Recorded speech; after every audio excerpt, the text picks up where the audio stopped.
What are you saying, Jake? You knew this would happen?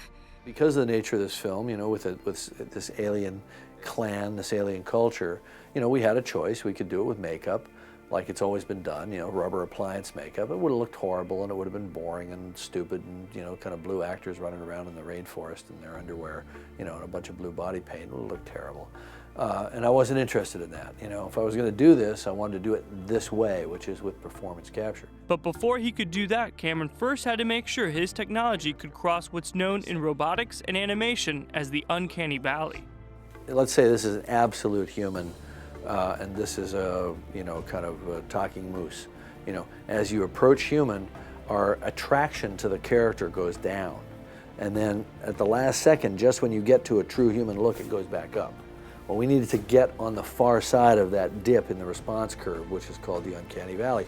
And we needed to get to the opposite side where we believed, we don't have to necessarily believe that it's 100% photoreal, and we don't have to necessarily believe that they actually exist, but we have to believe in them as emotional creatures. And so we came up with the head rig. We call it the head rig. It's basically just a kind of helmet, very tight conformal kind of skull cap that's based on a life cast of the actor's head and a laser scan. So it fits very tightly and smoothly and comfortably.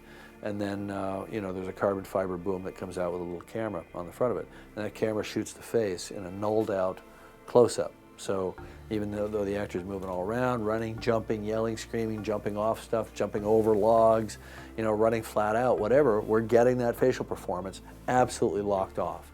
And from that, they were able to record every facial movement, from the actor's lips to their eyes.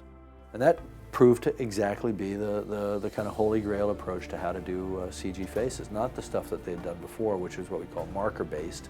We're now image-based. We got the best animators in the world to take all this data that was coming out of our performance captures, and then we limited their options to things that were value added, like the ears and the tails.